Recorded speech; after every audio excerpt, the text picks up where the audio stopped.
Audioversity, the voice of Reichman University.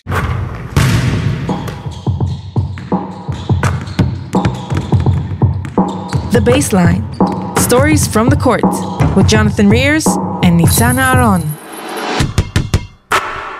What's going on, guys? It's the Baseline podcast here. You know, it's Jonathan Rears. Got Nitzan Aharon, and we got Bodie Hume in the house today. Appreciate you for coming. Yeah, of course. Thanks for letting me come down. Yes, sir. So I'm just going to say we're very happy. It's been over a year now, officially a year of pumping out weekly episodes every single week. We couldn't have done it without Audioversity and Reichman University. You know, they help us a ton. Yvonne, all the guys in the production, they really help us so much. And, you know, Mayor and I started this as a passion project, as a school project, and we realized that so many players, so many coaches, there's so much stories out there that goes into the overseas basketball play. Like we were talking about it, such a small world, you know. Yeah. There's guys who just end up playing in different countries together, and they might know each other from high school, right? Right. Played AAU with them or something like that. So we're very proud of ourselves for making this what it's become. And then Nitzan was able to step in and really do a great job. So really happy to keep pumping this out, and I'm excited to share your story, Bodie. Let's get into it. Perfect. Yeah, speaking of your story, let's start off. So you're from Sterling, Colorado. Yeah. Right. You went over about 99 miles, if I'm not mistaken, an hour and a half away to Northern Colorado. Yes. Yeah, it was a very close college. Sticking at home, Northern Colorado, played a great 4 years there where you averaged over 10 a game every year. Went pro over in Sweden, averaged 14 and a half over there, so that's already a great year. Then jumped over to Germany, back to Germany, and now your first year in Israel. Yeah. It's been a wild ride, and coming from Sterling, Colorado, you get and getting the opportunity to see a lot of the world has been a blessing. So it's nice to be a part of. That's incredible. So let's take it back all the way to the beginning. You know, let's take it to where did this love of the game come from? Man, it's tough. I think growing up where I'm from, you kind of have to play sports if you want to be friends with anyone, is what it seemed like. My dad was really good at basketball when he was growing up. He was kind of a known basketball guy when he was in high school, and he went to Sterling High School too. And then for me, it was really easy to just kind of play basketball with my friends, play baseball with my friends, play football with my friends, and just kind of continue from there. I got to middle school and high school, and played three sports, and ultimately basketball was the saving grace to get me out and have me going to college for free. And basketball also led you to all around the world, which is awesome. Yeah. But another thing that you like to do is play golf. I do. So segueing into our starting five segment, you know, why don't you list us your top 5 golfers in the world right now? Yeah, I mean, I have to go with Scotty Scheffler. I think he's the number 1 golfer in the world. I think that I would have loved to put like Tiger Woods and Phil Mickelson in there, but they're just kind of older. Washed. Yeah, they've made their money, and they're just checking in for sure. I've been a Rory fan for some time, but like for me, like an Anthony Kim is a young kid coming up who's a Nike guy, and he's going to be really good in a few years. I think there's this other guy named Ben Griffin, really goofy swing, but he got to play in the Ryder Cup where it was U.S. versus Europe, and he played unreal. Tommy Fleetwood's another good one. So there's a few that I like to watch, but yeah, it's a passion of mine, and I watch the big events. I don't watch all the little ones, but so it's great that you say that you know golf, and then also like you said, growing up, always played basketball, baseball, football, whatever it is. To like really, sports is the biggest way to make friends and really come together as a young child, you know. But then at some point you take it seriously, you know, basketball, and you go into play AAU, I assume. Yeah, right? yeah. And so just tell us, like, Colorado AAU, what was that Absolutely. like? It's very small. There was one, so like in AAU, obviously you have like the EYBL and the Adidas Gauntlet, the Under Armour stuff. We had one team in the Adidas Gauntlet, and I was luckily asked to be on it my junior summer going into my senior year, and that was the only year of AAU I actually played. Oh, really? Yeah, I played travel basketball growing up, like around kind of Sterling and around like Greeley where I was from. But yeah, I joined that team. It was called the Colorado Hawks. We went to Georgia. I got to play Zion Williamson. I Wow. got to play like a Mac McClung. I got to play David McCormick, who's in Germany now. So like stuff like that, just being a part of a team. They got to play all these high names, and we didn't do very good for sure. I think we played one tournament or two tournaments and went like 2-6, but it was a lot of fun, and ultimately I played well enough to get a few offers coming out, and then I played high school and kind of played good there and just kind of moved on. So before you were able to go play with some of these or against some of these incredible players, David McCormick, Kansas legend. Yeah. You know, can't leave Zion out. Legend of New Orleans in the game. Yes. Before you were able to do all of that, what was the basketball culture like in Colorado? You said your dad was a known player. You said you kind of stayed local and traveled. What was that culture like? Yeah, it's a very small culture. You end up playing the same teams. Teams that I played when I was 10 years old were the same guys that I played when I was in high school. You kind of just get around the same community, whether it's a 45-minute drive or an hour and a half drive to go play in some small tournament with some of your friends and the dads or coaches. You know how that goes growing up. And then in high school, I ended up playing the same people over and over again. And then again, AAU makes it a whole different world because in northeastern Colorado, you're completely separate from like Denver and the middle part to where like you have a couple of my teammates that were Gatorade Player of the Year in Colorado and like good, never even knew of until I started playing with him in AAU. So like it's almost a completely different world, northeastern Colorado compared to the rest of Colorado, like Colorado Springs and Denver area. Wow. And you stay in northern Colorado for college, but you talked about AAU. You know, you got some offers, but northern Colorado, it's close to home. Are they eyeing you throughout high school? At what point are you kind of like talking with them? Yeah, honestly through AAU. I had a rough start, didn't play very well, but they kind of reached out a little bit here and there, and then I ended up playing really well towards the end of the AAU season, and they offered me. It was actually funny. I had a few official visits lined up, and I had an unofficial with them. We drove up the night before. I got super sick and I had like the flu or something, and they still had me come over, and they kind of explained everything out, and I liked the coach and I liked the mindset that they had. And then the biggest issue for me was academically, they kind of didn't have the program I wanted to go into at that time. But they set up a whole system for me and a path that I was basically on board with. And from then canceled my official visits and called the coach, said, hey, I'll be there. So you were looking at Northern Colorado and you're looking at other schools. What other schools were you looking at?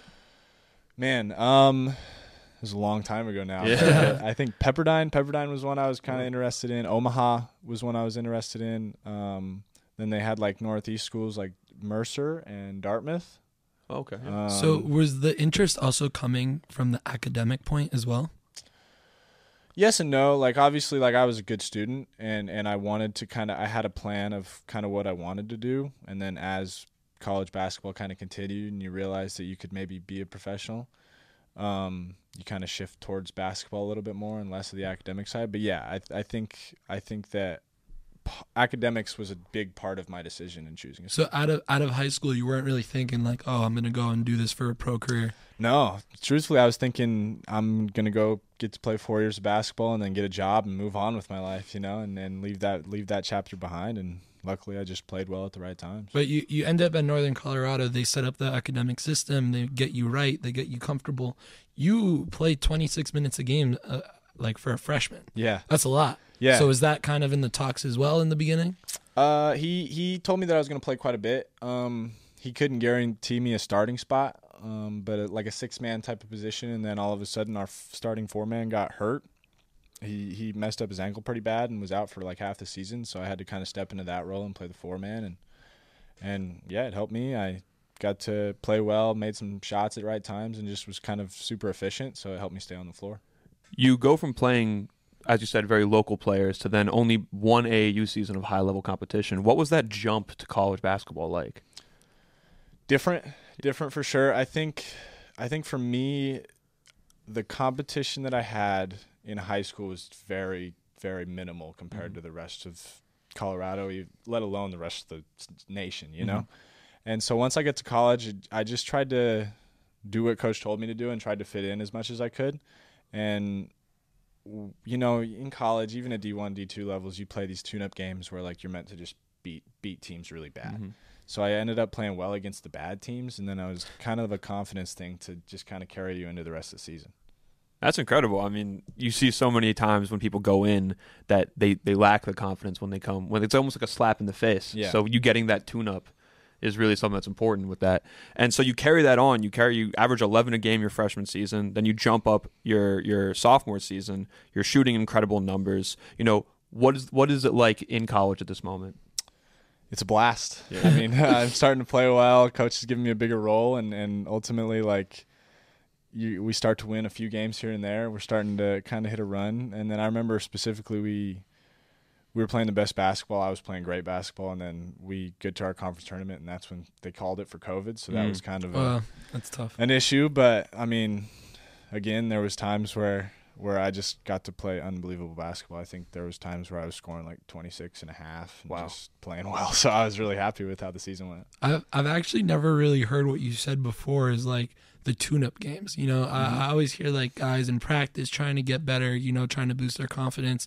But I've never really heard of like, you know, you have these tune-up games where you're playing like maybe out-of-conference teams that are less good to get better. So you go into these games just trying to kill.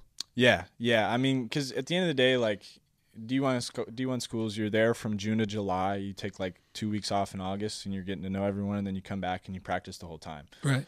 So, like, at practice, I knew I was doing okay, and I was getting thrown into the fire anyways with playing the 3, playing the 4, not getting really any subs because I needed to learn the system as quick as possible. So, like, I knew I could play with my teammates because they made a good job of allowing me to play with them, I guess, if that works. And then, yeah, I mean, I knew kids that were at these schools when I was growing up, and I was like, dude, like, I gotta beat you. I gotta beat you bad. And that's just kind of how it went. So, yeah. That's funny. But you go in the 4 that got hurt. That was your freshman year. So you got into that role. Did you stick with the 4 role for the rest of your college career?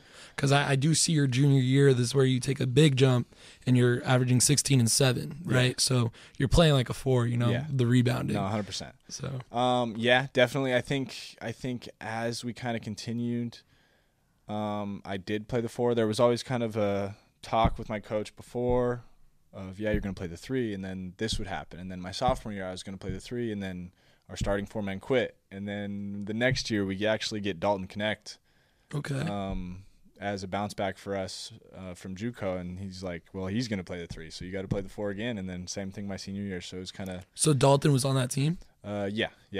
So he plays the 3 and you play the 4? Let me rephrase. Okay. My junior year, we had a Dalen Kuntz who came from Colorado University, and he played the 3 that year. And then I played the 4, and then the next year Dalton came in and he played the 3. This is your senior year? My senior year, he played the 3, yeah. So he plays the 3, and then you play the 4, but that's also maybe like a team strategy. Like they just stretch out the team kind of because you still shooting the ball. Yeah. Like you're shooting the 3. No, 100%. We had a system where I didn't really have to like set a bunch of ball screens. I got to set a lot of ghost screens and just kind of play on the wing, so I was able to kind of get away with it. So playing as a 4-3 with Dalton, you know, how is that like? You guys are both shooters and you stretch the floor out. So what was it like kind of playing with him? It was good. I mean, he's really good at basketball. He turns the game into his play style, and he's always kind of had a special play style. You know, he's not just a catch and shoot guy. He's able to kind of take things off the bounce, and he slows the game down really well.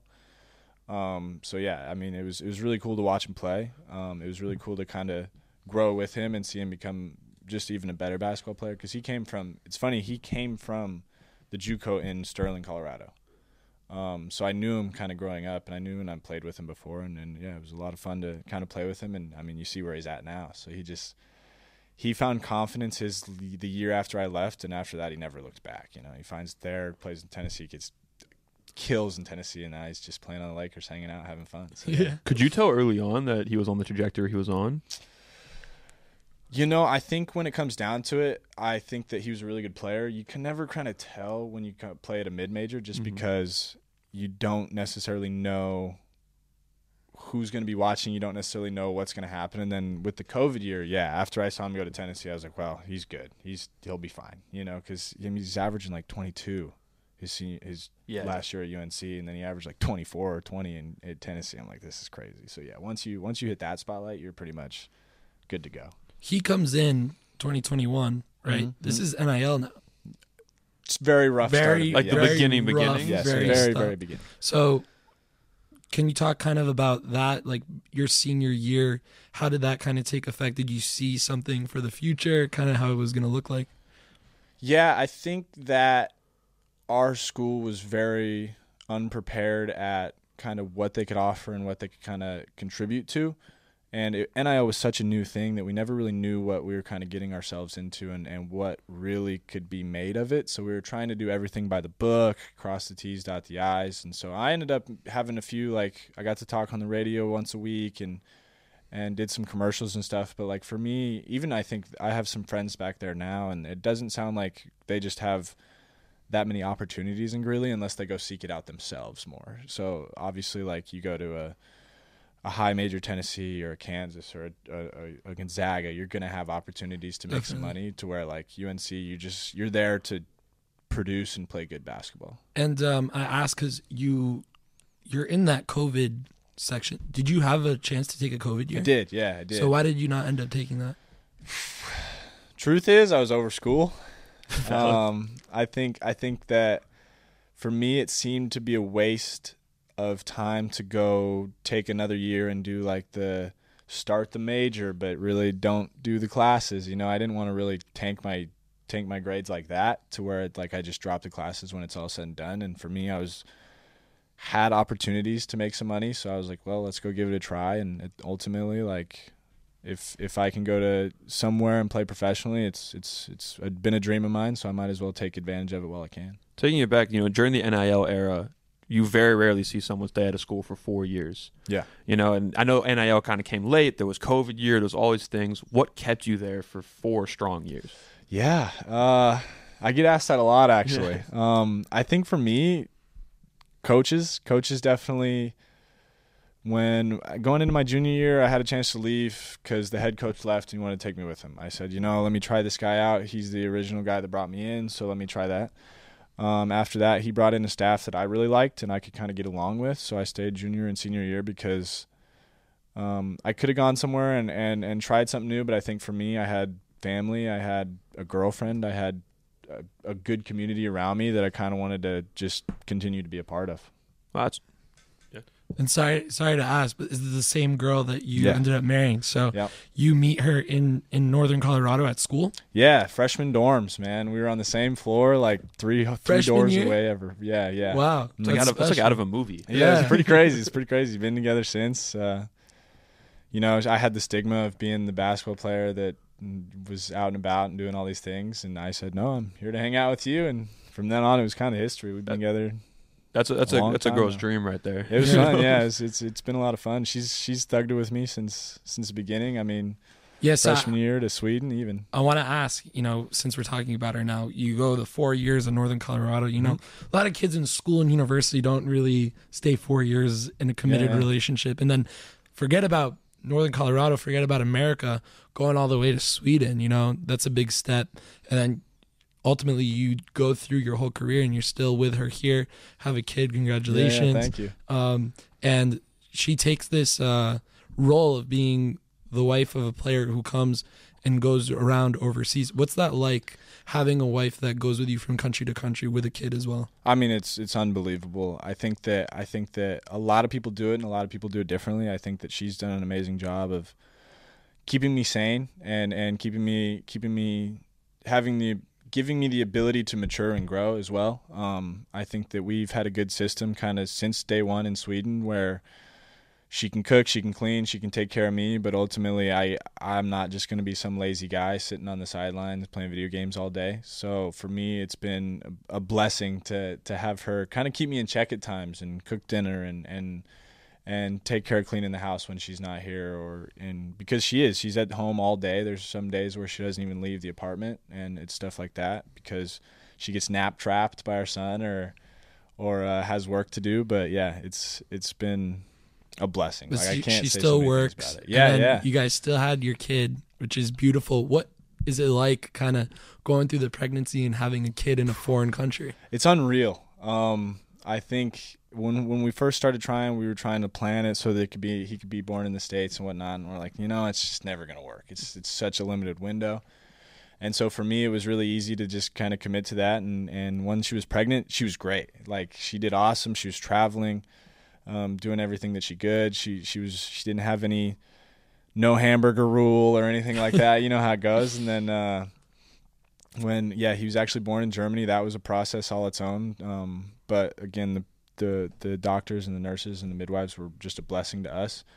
And we've been kind of going ever since. Does the team help with things like this? Yeah, absolutely. When it comes to visas, marriage certificates, babies being born in foreign countries, getting his visa and everything, they did a really good job of being on top of that and asking any questions that they needed. I think when it came to getting him his passport, that was something we had to do on our own, but everything else, setting up the hospital, kind of figuring out situations on family rooms and prices and stuff like that, they were on top of. So it was Beautiful. really nice. Yeah, super, super nice. We hear so often from players that when you're moving around a lot, the homesickness is what gets to you sometimes. So it has to be so nice to say, like, you're going home to your base. Yeah. Which has to be incredible. And you know, speaking of going overseas, taking it back kind of in college, when did you start saying to yourself, I can go pro, and what were those options like?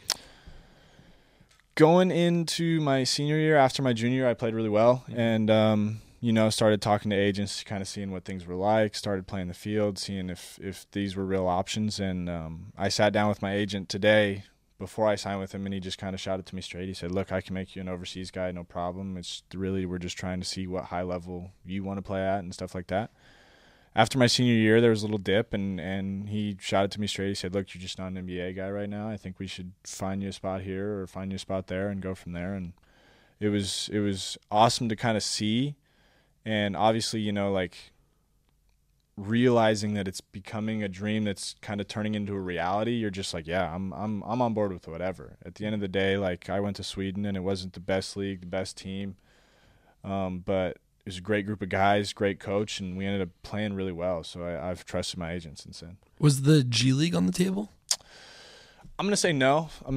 I can't say that it was something that I necessarily heard about or necessarily tried out for. I guess I had a couple workouts going into my rookie season, but overall I think I just struggled with that at times, and I guess kind of let the moment get too big. So ultimately you take that Sweden contract, inking that first contract, getting on that flight. Does your wife come on that flight? How was that whole process like, getting off that plane?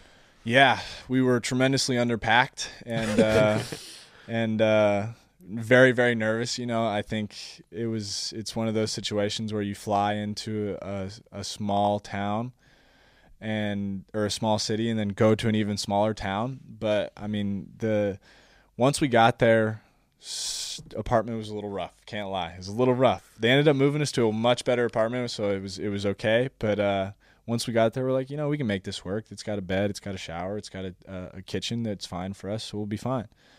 We got 5 meals from restaurants every day if we need one, so like, it's great. And the community was really awesome. And then ultimately we just fell in love with the team. Like, these guys are just friends that we'll have for a lifetime. And it is a good group of guys, good vets, good rookies, good young guys. Like, it was just a lot of fun to be around. And that's what ultimately made it a lot easier for us to feel at home and not get too homesick. I was going to say, in terms of feeling at home, I mean, you went 99 miles away. That was like the farthest you went for college. So going 99 miles to 9,000 miles, 100 miles, however far. So you said the team really helped you out with that. So were you looking then saying, I want to stay in Sweden, or were you still looking at other options?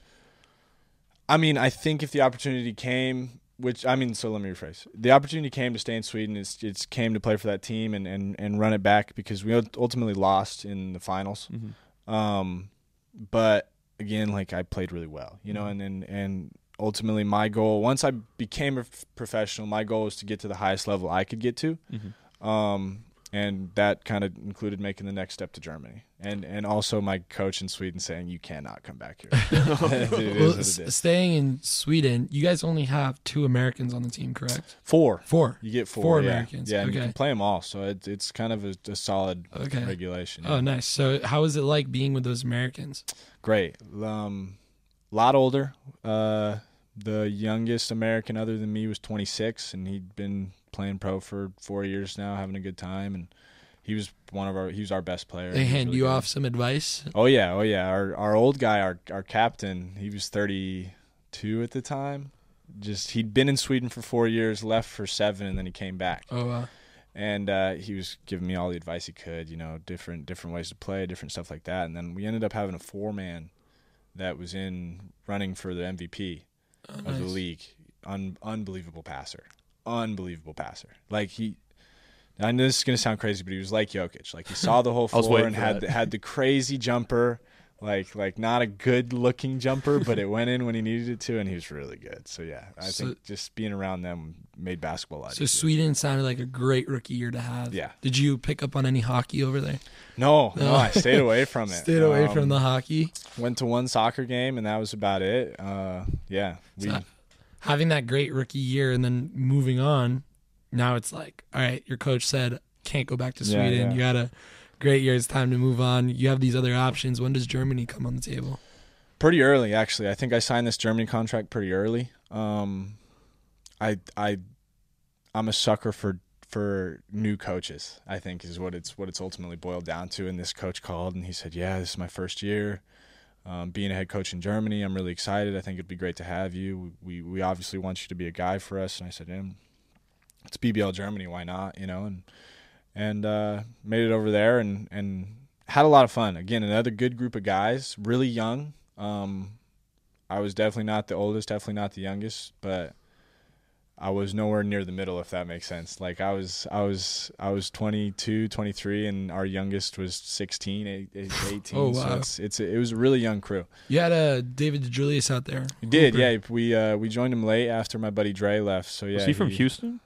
I don't know. He played at Cincinnati, Maccabi, and he played at Maccabi last year for a little while. But so you're there in Germany. You still have an incredible year in the BBL. That's a big league too. So moving from the Swedish league, it's a good league, but to the BBL, yeah, it's a big much difference. better league. So what was that difference like for you? It was a good change. I think for me, it was a completely different style of basketball, a lot more physical, a lot more aggressive, and I wasn't the most aggressive or physical person going in, but I kind of learned how to play defense, offense, and kind of get to my spots to score. So it was really nice. And then ultimately we had guys that allowed me to come off of ball screen or down screens more and shoot the ball. So it was a good fit for me. Yeah, we see in Germany you shoot the best from 3 of your entire career at 40%. Yeah. So there was some obviously a up play in terms of quality from Sweden to Germany. So what were you able to lean on and go for in terms of the transition? I mean, obviously shooting ability definitely helped and having the confidence to shoot. I think I kind of figured out what coach wanted me to do and kind of we set up a good system on how to not only get me open opportunities, but like we had to have a guard like David DeJulius or Namoji Gibson, who was our starting point guard. They had to play well at times to kind of balance each other out so that they would play well and then teams would have to guard them and then I could play well so the teams would have to guard me and kind of so on and so forth. And it ultimately just kind of worked out for us individually, just not great for the team most of the time. So in Germany, you switch over teams. Yeah. Was it a 1-year contract? What went into that? It was a 1-year contract. Next one was a late sign, right? Yes. They offered me back. BG did. And ultimately I just said, look, I think that we had some different opinions about certain things, and I'd like to go somewhere else. But Germany was super nice to us, and we had some options in Germany. And yeah, Bonn was a late signing. They were pretty much had a full roster, but they kind of needed some more experience because they signed a lot of 2 G League guys and one guy from France and one guy from that was a rookie. And so they needed some experience in the American side, and I said, yeah, I can go play for you and shoot some threes and try to play defense and feel good about how things went. And ultimately it was kind of another struggle of a season, I guess, to say the least. I think that we just didn't play very well at the right times. You guys had those bright pink jerseys. Man, don't tell me. What was it like wearing those? Oh, my gosh. First off, you can't say pink. It's got to be magenta. They only say magenta. Come on, that was magenta, man. My bad. But it was loud. And it was funny. One of my best friends, he's German. He's named Sam Griesel. He plays for Alba Berlin now. He is colorblind. Oh, okay. Yeah. And so Berlin, actually, we're playing Berlin at home, and we're wearing our magenta jerseys, and they're wearing like a baby blue. So it's the opposite for him? Or Yeah, what? nowhere near the same. But he's like, dude, these jerseys look the exact same. Oh, they look the the same. exact same for me. I'm like, oh, this is not good. Like, That's what are we how'd he talking about play? here? Not great. I think he had like 4 turnovers or something. Just a rough game for him. I said, hey, I don't know what to tell you. Just pass the ball to the other team. Yeah, it was bad, dude. That was good. It kind of looked like a T-Mobile commercial when I first saw it. That's all it ever was. Yeah, That's all right? it ever was. So you go to Bonn. How far is BG to Bonn? It's like 4 hours, 4.5 hours. Yeah. Okay. And in Bonn, that's where you guys have your kid. Yes. Yep. Yeah. So going back to that, what was it like, in Germany, having the kid, Yeah. and then coming back for the summer, your parents, Yeah, all that. yeah. What was that like? It was wild. First 3-4 months, I didn't do anything.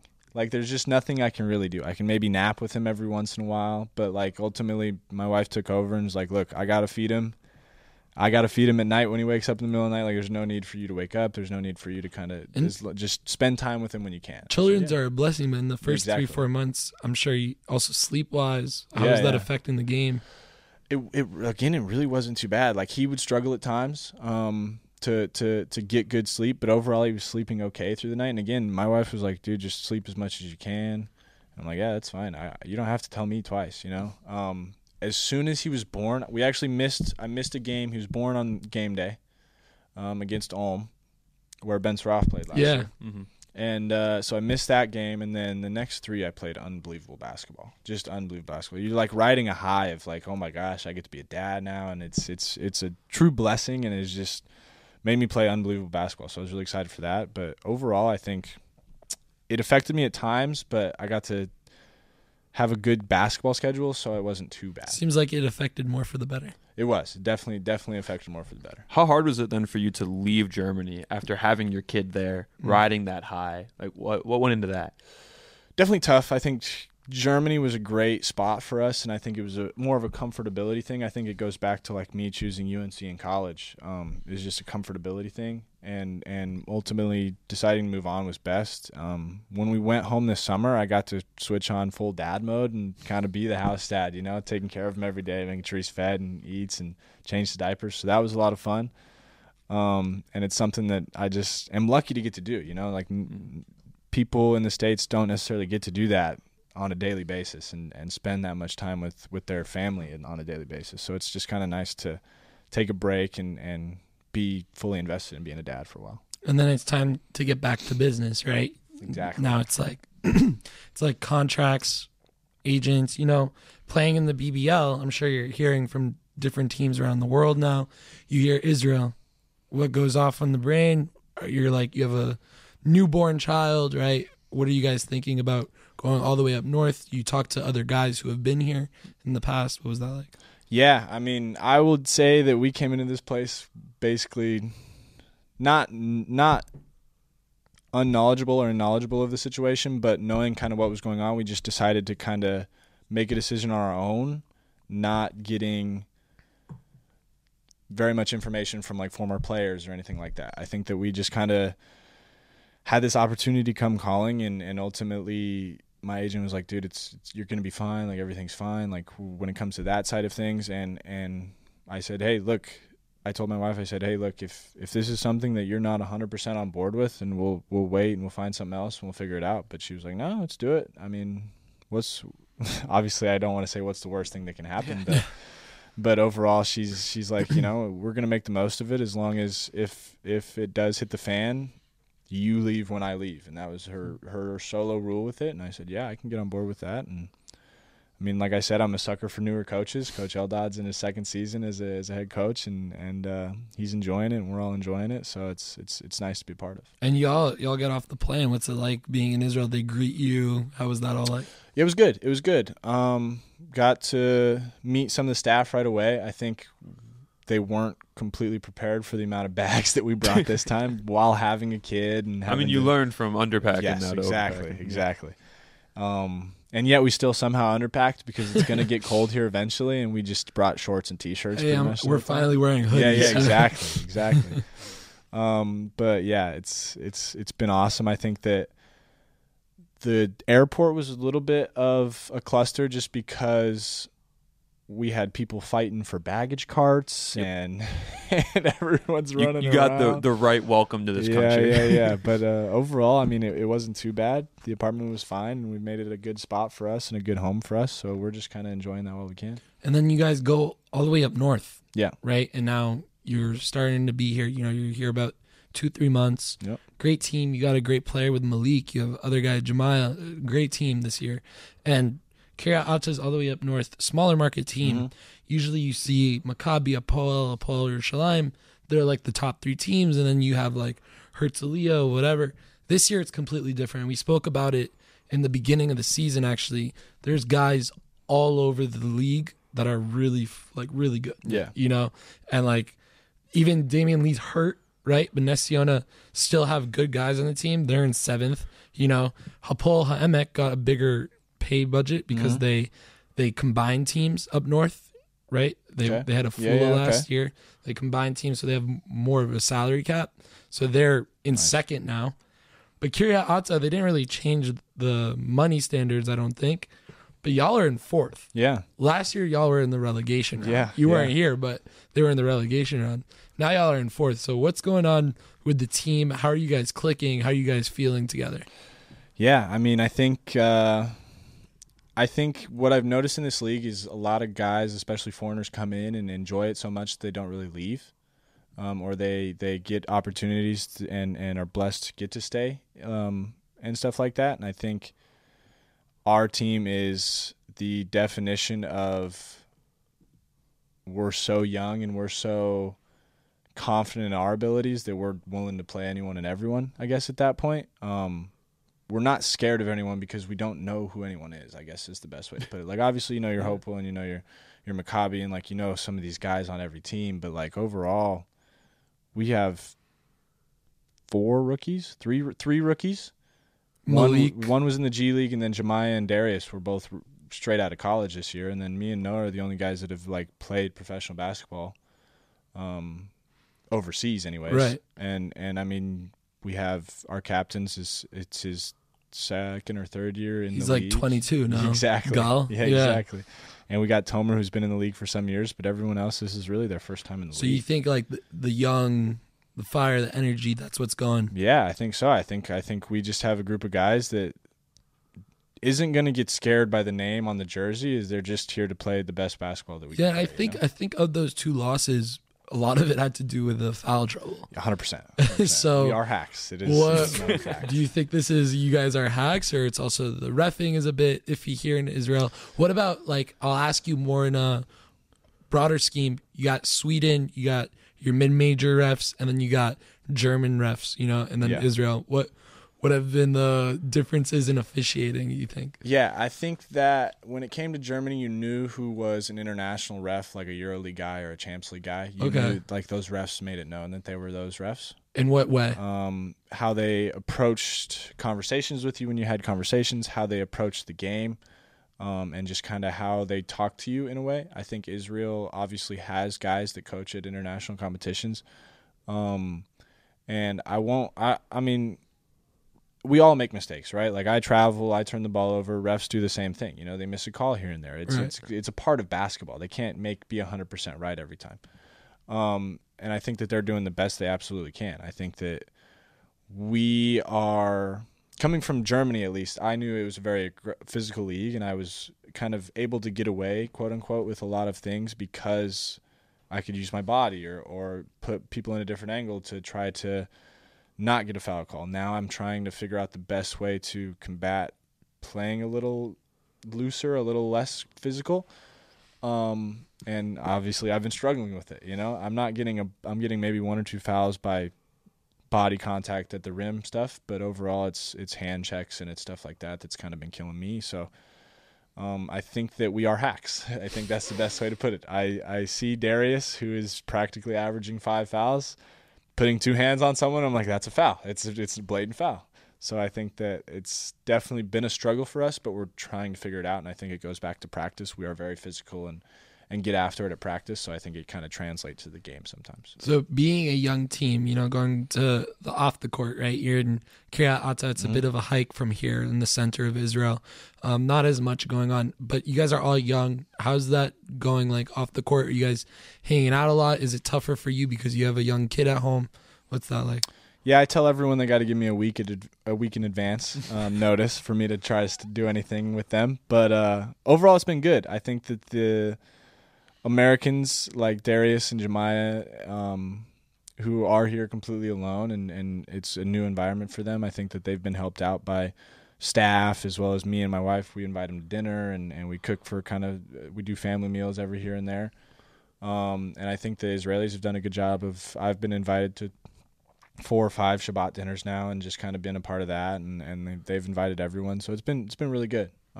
Overall, I think that we have a good core unit, and I think that a lot of these guys are young enough to relate to one another. I think that I'm kind of the odd man out in that part because I do have a kid and I do hang out at home more than anyone. But Daddy Bodie. Yeah, but overall, we've been enjoying it. We've been having a lot of fun, So what's been unique about your time so far that you've spent in Israel compared to Sweden, Germany, Colorado? Yeah. I mean, no snow, no rain, warm weather has been the biggest difference. I'm just waiting for it to get cold, truthfully. It doesn't get too cold. I know, but anything. I'll take 50 degrees Fahrenheit. I might get there. In the north, it gets there. Oh man, because for me, it's like it's 0 degrees Celsius in Colorado right now. It's cold. They were supposed to get 2 inches of snow today or something like that. And I'm like, this sounds great. But that's been the biggest difference. I think what I've learned is Kiryat Ata is a wonderful city, and it's a great community for us. There's so many nice people in it, but it sounds like it's very different compared to the center, compared to Tel Aviv, and just how more Americanized. I don't. It's not the right word, but like that's the best. Like more people speak English in Tel Aviv. Westernized. Yeah, westernized. There you go. Perfect. Compared to like Kiryat Ata is very traditional, very very on top of how they go about Shabbat, and no one is open on Saturdays and stuff like that. Like that's been the biggest difference for us. But it's also kind of cool to just have those resets and have full opportunities where we practice Friday afternoon and then don't practice till Saturday night because we respect Shabbat and kind of go about it that way. So what's nice. that like, going to Shabbat dinners, having a community that's so like faithful and traditional? Has faith become a big part of your life on the daily basis? Yeah, I think my wife and I have always been very spiritual people. I think that when it comes down to it, we're never going to be disrespectful of one's religion or thought process. So I think it's hard for me to say no at these Shabbat dinners. I'm eating everything. I'm eating fish. I'm eating whatever. Like, eat whatever. More, yeah, eat exactly. More. Okay, You're too skinny. No. Yeah, exactly. So for me, I think that's been a blessing too, and just having the opportunity to talk like a family, even though these people you've only known for a month or 2 months, and it's really a blessing to just kind of be a part of. For sure. As we start to wrap up, Yeah. What we always like to ask is, there are so many people out there listening who either are trying to go down the route that you went down or look at your path and can relate a little bit. What's some advice that you would give to the listeners? I mean, ultimately, you got to work hard, right? Like that's the number one goal. I think that you got to surround yourself with the right amount of people. I think nowadays, when it comes to college athletes, especially, they want to chase these guaranteed, non-guaranteed NIL deals instead of finding a program that's going to be a good fit for you, finding a coach that's going to be a good fit for you. And I think that's the biggest thing. When it comes down to it, being overseas, being a professional athlete is not for the weak. I can say that when it came down to it, I was weak, so I brought my family with me. I couldn't do it solo, so I brought my wife and I brought my now baby because they make life easier for me. It's a lot easier for me to step through the door of my apartment and say, all right, basketball's done for the day. So you have to be mentally prepared for that, because when you come over here and you're all by yourself, you can rely on the team as much as you want, but you still got to cook dinner for you most nights. You still got to take care of your body most nights, and unless you're prepared to do that and want to just kind of be a naive college kid, like you probably need to mature and figure out a way to fix that. So yeah, that's my biggest advice, is be mentally prepared to do it all alone. Beautiful, man. And I'm happy for you that you got your thank family you. to have to do that and to make it a little bit easier. Yeah, exactly. But as we wrap up, we do this little shot clock segment. Okay. We're going to throw up a shot clock, rapid fire questions. You can pass. Okay. And yeah, we'll get into it. You want to start the questions or me? Yeah, I'll start. All right, ready? 3, 2, 1. Ankle breaker or poster dunk? Poster dunk. Shawarma or falafel? Shawarma. Dream job growing up. Architect. Favorite basketball movie. Love and basketball. Favorite Hebrew word? Ooh. Yalla. Mountains or beaches? Mountains. Warm up song. Something country. Favorite musician. Tyler Childers. Craziest fans you played in front of? Ooh. Ike Betson in Champs League play. Nice. Nice. Amazing. Awesome. Yeah. Time. There we go. Awesome. So that's the baseline. Bodie Hume, thank you for coming Yeah, on. thank you. You know, Kiryat Ata, special to have you, and we're looking forward to the rest of your season. Yeah, thank you very much. Thank you Thanks so much for having me. coming on. I appreciate it.